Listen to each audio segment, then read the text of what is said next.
हामीले अहिले फेरिरहेको सासमा लाखौं वर्ष पुरानो डाइनासोरको सास मिसिएको हुन सक्छ त।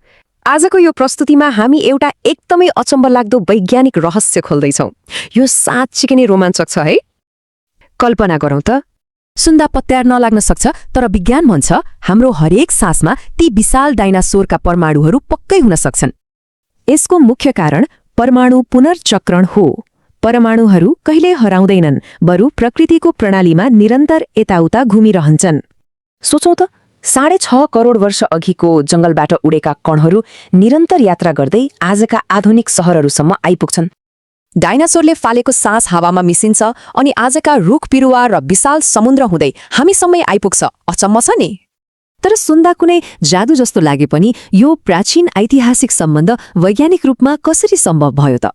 गणित नै हेरौँ न। हामीले एकपटक सास फेर्दा लगभग 10⁻22 जति परमाणुहरू भित्र तान्छौं। यो संख्या यति विशाल छ कि हरेक सासमा ती प्राचीन जीवनका अणुहरू मिसिने सम्भावना एकदमै उच्च हुन्छ। यसरी हेर्दा प्राचीन जंगलमा गर्जिरहेको डाइनासोर र आज सास फेरिरहेका हामी एउटै हावाबाट जोडिएका छौं। विज्ञानले प्रश्न पार्छ, वर्तमान समयको हाम्रो जीवन विगतका ती विशाल जीवहरूसँग कति गहिरोसँग जोडिएको छ। त्यसो भए अब लिने अर्को सासमा अरू कुन कुन प्राचीन रहस्यहरू लुकेर बसेका होलान्? सोच्न बाध्य बनाउँछ है।